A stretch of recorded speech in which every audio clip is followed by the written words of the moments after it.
ఈ రోజు మనము మాణిక్య వీణ అనే పాఠం గురించి చెప్పుకోబోతున్నాం. ఈ మాణిక్య వీణ అనే పాఠాన్ని విద్వాన్ విశ్వం గారి చేత రచించబడింది. ఈ విద్వాన్ విశ్వం గారి పూర్తి పేరు ఏంటి అంటే మీసరగండ విశ్వరూపాచారి. మన విద్వాన్ విశ్వం గారి పూర్తి పేరేంటి? మీసరగండ విశ్వరూపాచారి. వారికి తల్లిదండ్రులు లక్ష్మమ్మ రామయ్య. లక్ష్మమ్మ రామయ్య. మీకు గుర్తుండాలంటే రామాయణంలో పాత్రలు ఎవరు? రాముడు మెయిన్ కదా. రాముడి యొక్క శిష్యుడు ఎవరు? రామభక్తుడుగా లక్ష్మణుడు. అంటే లక్ష్మమ్మ రామయ్య. లక్ష్మమ్మ రామయ్య. ఇతను సంస్కృత ఆంగ్ల భాషలలో అంటే 3 భాషల్లో పండితుడు. అంటే ఏది కవిత్వాలైనా ఏదైనా కూడా చెప్పగల రాయగల దిట్ట. ఇతను పత్రికా సంపాదకుడు. అంటే ఇతను పనిచేసిన పత్రికలు మీజాన్, ప్రజాశక్తి, ఆంధ్రప్రభ, ఆంధ్రజ్యోతి 4 పత్రికలు పనిచేశారు. ఏంటి? మీజాన్, ప్రజాశక్తి, ఆంధ్రప్రభ, ఆంధ్రజ్యోతి. పత్రికా సంపాదకులుగా ఏమేమి రాశారు అంటే అవి ఇవి తెలుపు నలుపు మాణిక్య వీణ అనేవి రాయడం అనేది జరిగింది.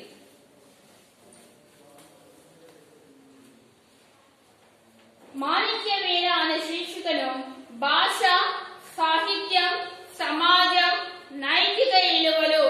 భాష అంటే తెలుగు భాష మీద మక్కువ, తెలుగు భాషలో తెలుగు సాహిత్యం, దాంతోపాటు సమాజం ఏ విధంగా ఉండాలి, సమాజంలో నైతిక విలువలు ఏ విధంగా పాటించాలి తదితర అంశాలపై సంపాదకీయాలు రాశారు. ప్రేమించాను అనే నవల, ఒకనాడు, పెన్నేటి పాట అనే కావ్యాలు విద్వాన్ విశ్వం కలం నుండి జాలువారిన రచనలు. ఏవేంటి? ప్రేమించాను అనే నవల, ఒకనాడు, పెన్నేటి పాట. ప్రేమించాను అనే నవల, ఒకనాడు, పెన్నేటి పాట అనే కావ్యాలు విద్వాన్ విశ్వం గారి కలం నుంచి జారువారిన రచనలు. తన సాహిత్య సేవకు ప్రభుత్వం వారు కళా ప్రపూర్ణ అనే అవార్డుని ఇవ్వడం అనేది జరిగింది.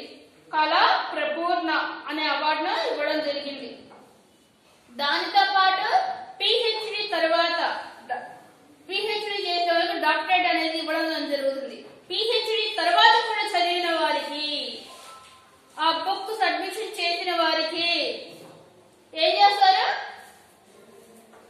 లిట్ అనే పట్టాను ఇవ్వడం అనేది జరిగింది. ఓకే అమ్మా.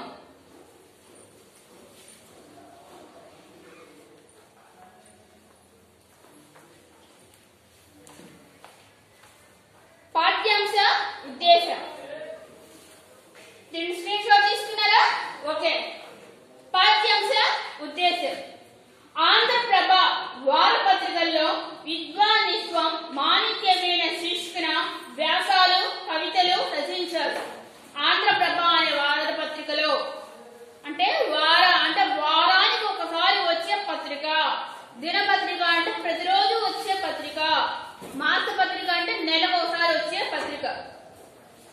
ఆంధ్రప్రభ వారపత్రికలో విద్వాన్ విశ్వం మాణిక్య వీణ అనే శీర్షికన వ్యాసాలు, కవితలు రచించారు. మాణిక్య వీణలో వీరు స్వీకరించని అంశం అనేది లేదు అని చెప్పవచ్చు. మాణిక్య వీణలో వీరు స్వీకరించని అంశం ఏదీ లేదని, అంటే అన్ని అంశాలు వీరు తీసుకున్నారని చెప్పవచ్చు. మానవ జీవన ప్రస్థానంతో కళ, కవిత్వం పెనవేసుకున్నాయని, మనిషి నిరంతర జ్ఞానాన్వేషి అని చెప్పవచ్చు. అంటే మనము ప్రతి దినము కూడా ఎంతో కొంత నేర్చుకుంటాం. ఇప్పుడు మనకి ఏదో సబ్జెక్ట్ వచ్చిన తర్వాత దాంతో ఆపుతామా? పై తరగతికి వెళ్ళాలని, బాగా మంచి ఉద్యోగం చేయాలని అక్కడ ప్రతి సంవత్సరం ఎంతో కొంత సబ్జెక్ట్ అనేది పెంచుకుంటూ పోతున్నాం. అంటే ప్రతి దినము కూడా ఎంతో కొంత జ్ఞానం అనేది మనము నేర్చుకుంటాం. చేసుకుంటున్నాం, అభివృద్ధి చేసుకుంటున్నాం. అంటే ఇది మనిషి జ్ఞానాన్వేషి అని చెప్పవచ్చు. అని ఈ కవిత తెలుపుతుంది. అంటే మన మాణిక్య వీణ అనే పాఠం ద్వారా మనిషి నిరంతర జ్ఞానాన్వేషి అని తెలుపుతుంది. మాణిక్య వీణను మీటి మానవీయ రాగాల్ని పలికించిన ఈ కవిత చారిత్రక ఘట్టాల్ని తలచి చూపి మనిషి శాశ్వతత్వాన్ని తెలుపుతుంది. సాంకేతిక రంగంలోని అభివృద్ధిని మాత్రమే అభివృద్ధి చేసుకుంటూ ఇప్పుడు ఏంటి మనిషిలో ఉన్న స్కిల్స్ ని డెవలప్ చేసుకోకపోగా అతను ఏమంటున్నాడు, సాంకేతికంగా అంటే ఇప్పుడు ఫోన్ ఉంది, మనం చిన్న ఫోన్ల నుంచి ఇప్పుడు ఏంది స్మార్ట్ ఫోన్ దాకా ఎదిగాం. స్మార్ట్ ఫోన్ల నుంచి ఏంది ట్యాబ్ల దాకా ఎదిగాం. ఆ తర్వాత ఇంకా ఎలక్ట్రానిక్స్ గా డెవలప్ అవుతూ ఉన్నాం. మన చేతి ఒకప్పుడు ఏంది ఇంటర్నెట్ కి వెళ్ళాలంటే కంప్యూటర్ సిస్టమ్ దగ్గరికి వెళ్ళి ఇంటర్నెట్ వాళ్ళ దగ్గర చేయించుకుంటూ ఉంటాం. ఇప్పుడు స్మార్ట్ ఫోన్ ఉన్న వాళ్ళ అందరి చేతిలో ఇంటర్నెట్ అనేది ఉంది. అంటే ఇంటర్నెట్ అనేది అంతర్జాలం, ఈ ప్రపంచం మొత్తం కూడా మనము చూడొచ్చు అని. అంటే ఇది సాంకేతిక రంగంలోని అభివృద్ధిని మాత్రమే, అంటే ఈ ఎలక్ట్రానిక్స్ పరంగా అభివృద్ధి అనుకుంటూ కళలను సాహిత్యాన్ని దూరం చేసుకుంటున్నాం. ఇప్పుడు మనకేంటి లలిత కళలని, డ్రాయింగ్స్ అని, పెయింటింగ్స్ అని, డాన్స్ అని రకరకాల రంగాలు ఉంటాయి, రకరకాల కళలు ఉన్నాయి. ఇప్పుడు మనిషిలో అనేక కళలు ఉంటాయి. అంటే ఇంట్రెస్ట్ గా పక్క వ్యక్తి అంటే ఎదుటి వ్యక్తికి వాళ్ళ భావోద్వేగాలను వినసొంపుగా చెప్పే నైపుణ్యం కావచ్చు, నాట్యరూపం చెప్పవచ్చు, కళారూపంలో చెప్పవచ్చు. ఏదో ఒక కళ అనేది మనకు ఉంటుంది. ఈ కళలన్నీ పక్కన పెడితే సాంకేతికంగా డెవలప్ చేసిన వీడు బాగా కనిపెట్టాడు, వీడు మంచిగా కనిపెట్టాడు అని చెప్పేసి వాడిని పొగుడుతున్నాం. కానీ మనలో ఉన్న స్కిల్స్ అనేవి మనం దూరం చేసుకుంటూ ఉన్నాం. వీటిని కూడా డెవలప్ చేసుకోవాలి అని చెప్పేసి మనం మాణిక్య వీణ ద్వారా విద్వాంసులుగా చదువుతున్నారు. సాంకేతిక రంగంలోని అభివృద్ధిని మాత్రమే అభివృద్ధి అనుకుంటూ కళలను, సాహిత్యాన్ని ఉపేక్షిస్తుంది. అంటే కళల్ని, సాహిత్యాన్ని ఏం చేస్తుంది, వదిలిపెడుతుంది. ఎవరు?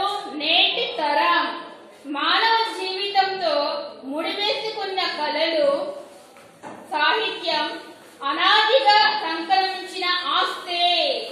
కళలో సాహిత్యం అనేది అనాదిగా సంకల్పిస్తున్న ఆస్తి అని తెలుపుతూ విజ్ఞాన మార్గంలో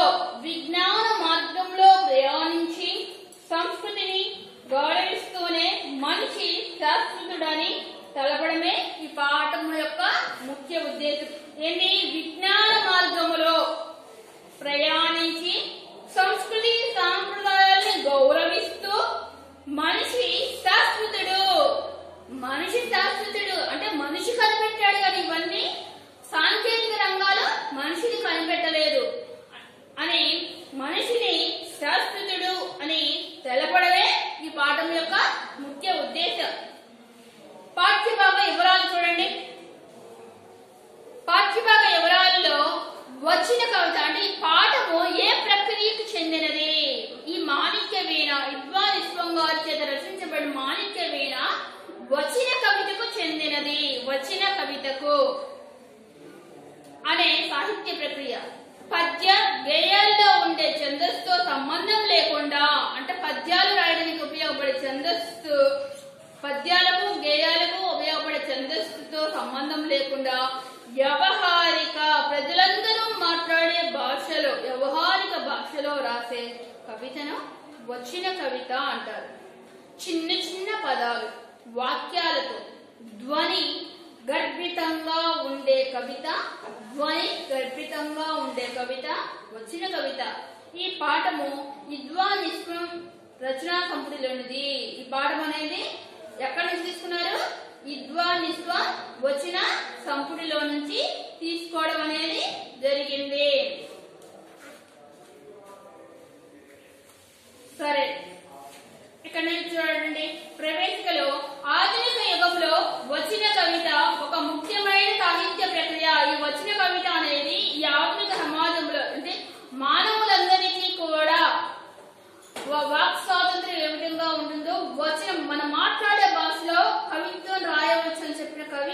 విద్వానిత్వం గారు. ఈ సాహిత్య ప్రక్రియ ఇది ఛందోబద్ధత నియమాలు లేకుండా సాగే ప్రక్రియ. సరళమైన పదాలతో సహజమైన వాడుక భాషలో సూటిగా భావాన్ని వ్యక్తం చేసే వచన కవిత ద్వారా ఎందరో కవులు లోతైన భావాలను తేలికగా అందించారు. మానవ పరిణామంలోని సౌందర్యాన్ని, కృషిని, సాధనా సంపత్తిని, తాత్వికతను విద్వానిత్వం ఎంతో హృద్యంగా చెప్పారో చూద్దామా? రేపు ఈ పాఠం నుంచి చెప్పుకుందాం.